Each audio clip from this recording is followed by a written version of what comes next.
Manager Williams, can you finish this sentence with me? I am the only Republican in the room in a lot of spaces that I've been in here lately. And I've been enjoying it, but at the same time, I've been working really hard to educate and bring other people along with me. Yes. So, before we get into that piece of your story, you grew up in Dallas. Yes. You have 3 siblings, or you're one of 3? I have 3 others. I have an older Okay. sister and 2 younger than me. And then you were raised by a single mom. Yes. All right. Yes. Yeah. Strong mom. A strong mom. Fantastic mom. Yeah. Did growing up without a dad impact you while you were growing up? Was that something that was a daily thing for you, or was your mom? Was it just like because your mom was so strong and that was all you knew, you didn't miss it? Well, I think I missed it, but I think the problem is it's kind of complex. If you're asking me what I thought then, as a young kid growing up or as a teenager, I process it differently than I do as an adult. Sure. Right now I'm very forgiving, and I'm also accepting if this guy or my father came back into my life for the sake of my 9-year-old son, ask about him.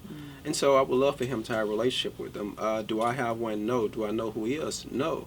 I've only met the person once before in my entire life.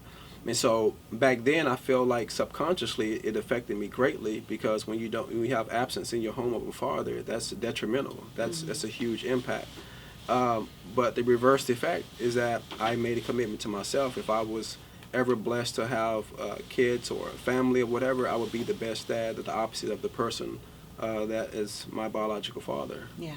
You know, so it was an impact, but it got a lot of positivity out of it also. And clearly you are a very hands-on dad. You brought your 2 sons with you. Yes. Here today. Absolutely. Who are actually the quietest kids I've ever been around.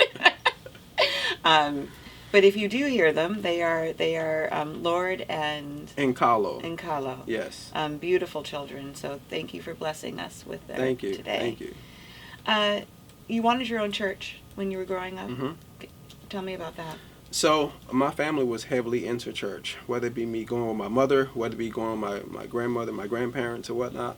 And we went to 2 different churches, Hopewell, and also another one called St. Luke. I just, I enjoyed the choir. I enjoyed the pastor's sermons. I enjoyed the goosebumps that it gave me, but I also thought it was so weird sometimes as I got older, of course, that I felt like he was talking directly to me every single time, and it resonated. And then, but I also looked at the aspects of he was helping so many people. It gave a lot of people joy, and I've always been about that because that's what I derive from. My mom is like a neighborhood public servant.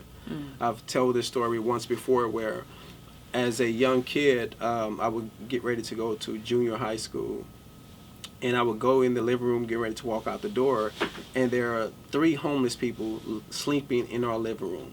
One on the couch, one on the smaller couch, and someone on the floor. And as a kid, I couldn't process it as I can now. I could not stand it. I was just like, you have these folks in our house, and they haven't bathed or whatever. But what she did was lay down a foundation of servitude, so to speak. So I appreciate it a lot more because she actually, compelled me to do a lot of the things that I've done from a philanthropy standpoint. Right. So yeah. Is that how you see politics, as service? I do. I really do, and I feel like with having a marketing background, I think that the messaging has to be different. It has to come from a different angle. It has to show that it's creative. It still has imagination. It can be a part of it. And it can be fun. I think that so much policy and so much division and dilution of news and stuff like that has kind of changed the climate of it. And so with anything, even though we know it's something challenging and something hard, you still have to go after it. You still have to attempt to do it. And I'm only a small morsel in the speck of the bigger plan in the puzzle. But I just feel like I've been blessed, and I've been given the ability to be able to communicate a message effectively enough to where it resonates with people. And that started just from me years and years being a middleman and doing marketing, taking your product, taking a client, taking a situation and making it better and putting them with the right partnerships so they can flourish and excel. Right. And so I'm basically just copying and pasting my superpower in marketing and advertising and sales and putting it in the political field to be able to foster true empowerment for people of my city of Pasadena. Yeah.